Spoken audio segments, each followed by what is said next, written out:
Hello friends, आपका अपने YouTube परिवार इंग्लिश स्कूल में स्वागत है। और हम आ चुके हैं इंटरमीडिएट सेकेंड ईयर का जो बुक है रेनबो पार्ट 2, उसके 5वें नंबर चैप्टर पे जिसका नाम है ideas that have helped Mankind, जो बर्ट्रैंड रसेल के निबंध से लिया गया है, जो नोबेल पुरस्कार विनर थे उनके निबंध से लिया गया है। तो इसका इंट्रोडक्शन मैंने आपको कल बतला दिया था। अब चलिए आते हैं मेन चैप्टर पे। अब स्टार्ट करते हैं इसको। अगर आप इंट्रोडक्शन को देखना चाहते हैं तो डिस्क्रिप्शन में लिंक डाला हुआ है, वहां से आप देख सकते हैं। चलिए तो स्टार्ट करते हैं चैप्टर को। कहता है देखिए, before we can discuss this subject. Before means क्या होता है पहले, और डिस्कस मीन्स क्या होता है बातचीत यानी वार्तालाप, तर्क वितर्क। This subject, before we can discuss this subject, कहता है इस विषय पर तर्क वितर्क करने से पहले we must form some conception. Conception means क्या होता है विचारधारा, अवधारणा। और फॉर्म मीन्स क्या होता है आकृति देना, आकार देना। We must form some conception, हमें कुछ विचारधाराओं को अवश्य आकृति देनी चाहिए, अवश्य स्वीकृति देनी चाहिए। As to the kind of effect, एक प्रभाव के रूप में। As to the kind of effect means एक प्रभाव के रूप में। कि दैट मतलब कि we consider a help to mankind. Consider means क्या होता है विचार करना, सोचना। और हेल्प मीन्स सहायता करना। और मैनकाइंड मीन्स मानव जाति, कि हम लोग मानव जाति की सहायता करने के बारे में सोचते हैं या विचार करते हैं। नेक्स्ट लाइन कहता है are mankind helped when they become more numerous. Are mankind helped, ये लाइन जो है प्रेजेंट इंडेफिनिट पैसिव वॉइस का लाइन है।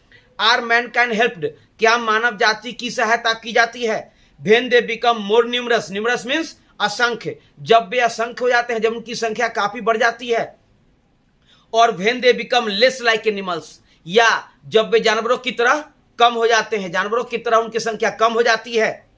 और व्हेन दे बिकम हैप्पियर, या जब वे ज्यादा खुश हो जाते हैं। और when they learn to enjoy a greater diversity of experience. और व्हेन दे लर्न, या जब वे सीख जाते हैं, लर्न मीन्स सीखना, या जब वे सीख जाते हैं टू इंजॉय, आनंद मनाना, किस चीज का, तो अ greater diversity of experience. Diversity means विविधता, एक्सपीरियंस मीन्स अनुभव, या जब वे अनुभवों की महानतम विविधता का आनंद उठाना सीख जाते हैं, तो क्या मानव जाति की सहायता तब की जाती है।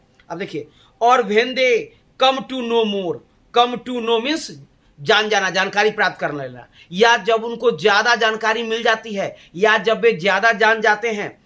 और when they become more friendly to one another. और व्हेन दे बिकम मीन्स बनना, और मोर फ्रेंडली मतलब ज्यादा दोस्ती की तरह का व्यवहार, ज्यादा दोस्ताना व्यवहार।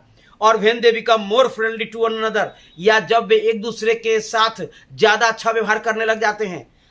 आई think all these things come in to our conception. Conception means विचारधारा, विचारधारा। कहता आई थिंक, मैं सोचता हूं, ऑल दीज थिंग्स, ये सारी चीजें, कम इन टू आवर कंसेप्शन, हमारी विचारधाराओं में आती है। ऑफ व्हाट हेल्प्स मैनकाइंड, कि इन जितना भी बिंदु था उनमें से कौन सा मानव जाति की सहायता करता है।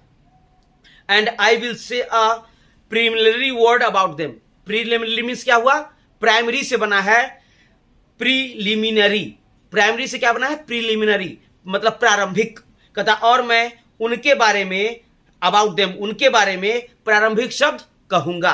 क्या कहूंगा देखिए, पॉइंट दूसरा पैराग्राफ में आते हैं।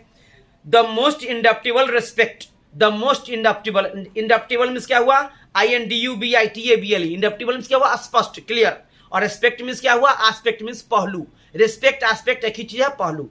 द मोस्ट इंडक्टिबल रेस्पेक्ट, कहता है सबसे स्पष्ट पहलू।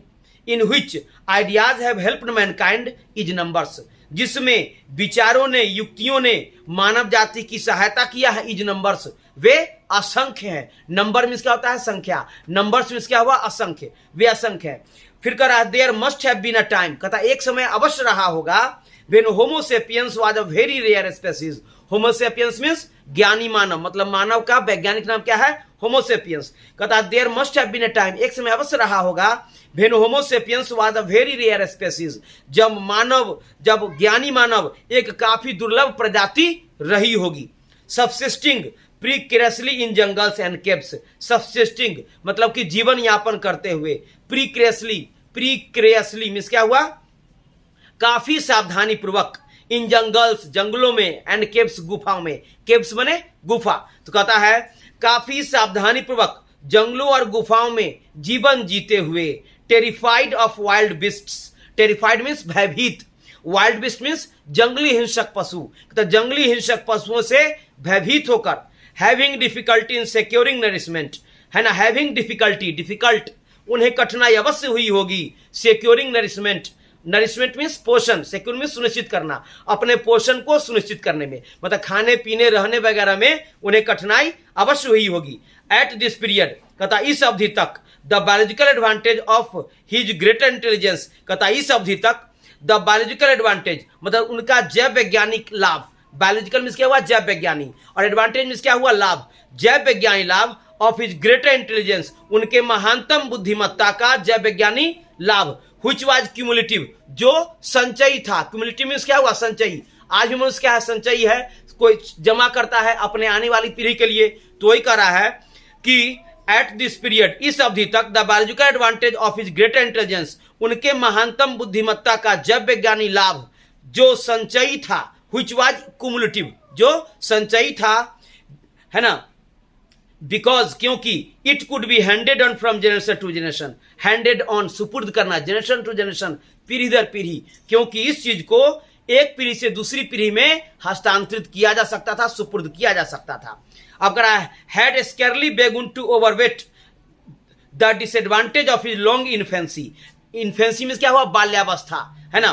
तो क्या कह रहा है, had scarcely begun to overweight, overweight में क्या हुआ यहाँ की गलत मानना, है ना, गलत विचार करना। The disadvantage of his long infancy, कहने का मतलब है कि जब कोई जानवर का बच्चा होता है तो वो जो है मतलब कि बहुत सारे ऐसे जानवर का बच्चा है जन्म लेते ही कूदने फाड़ने लगता है, लेकिन मनुष्य के साथ क्या है कि उसको एक समय लगता है, 1 साल 2 साल 3 साल का समय लगता है, जो जब वो चलने पढ़ने बोलने लगता है। ठीक है, तो यही कह रहा है कि प्राचीन समय में चूंकि लोग जो है जानवरों से भयभीत होकर के गुफा में रहते थे, जंगलों में रहते थे, एक जगह डेरा डाल करके, तो उस समय उन बच्चों का भी संरक्षण उन्हीं को करना पड़ता था। अगर मान लीजिए कि कोई अगर जानवर आक्रमण कर दिया तो वो भाग रहे हैं तो बच्चे भी उनके साथ भाग रहे हैं, बच्चे खुद तो नहीं भाग पाते थे, उनको लेकर के सहारा देना पड़ता था।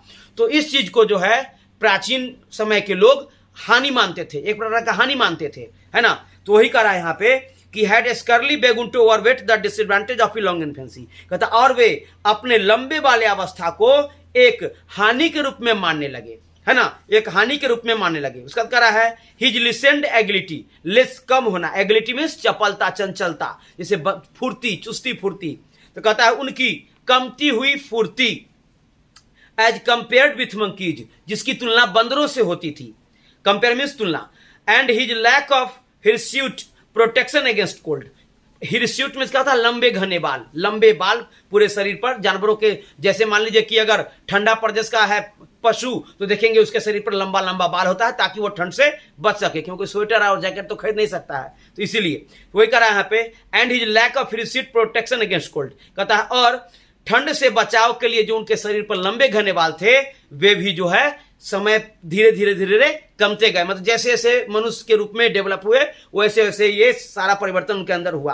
अब कह रहा है इन दोज डेज, उन दिनों, the number of men must certainly have been very small, कहता है उन दिनों मनुष्यों की संख्या अवश्य रूप से काफी कम रही होगी, must have been very small, काफी कम रही होगी। The main use to which, कहता है मुख्य इस्तेमाल जिस पर, throughout the age, throughout माने पूरे जीवन भर, थ्रू आउट द एज पूरे जीवन भर, men have put their technical skill, मनुष्य ने अपना तकनीकी कौशल लगाया था, टेक्निकल स्किल तकनीकी कौशल लगाया था, has been to increase the total population, वह क्या था, जनसंख्या वृद्धि को बढ़ाना, मतलब उस समय लोग अपना सारा दिलो दिमाग लगाते थे किस चीज पर, तो जनसंख्या वृद्धि करने पर, क्योंकि उस समय उनकी संख्या काफी कम थी, वे अपने आप को असुरक्षित महसूस करते थे।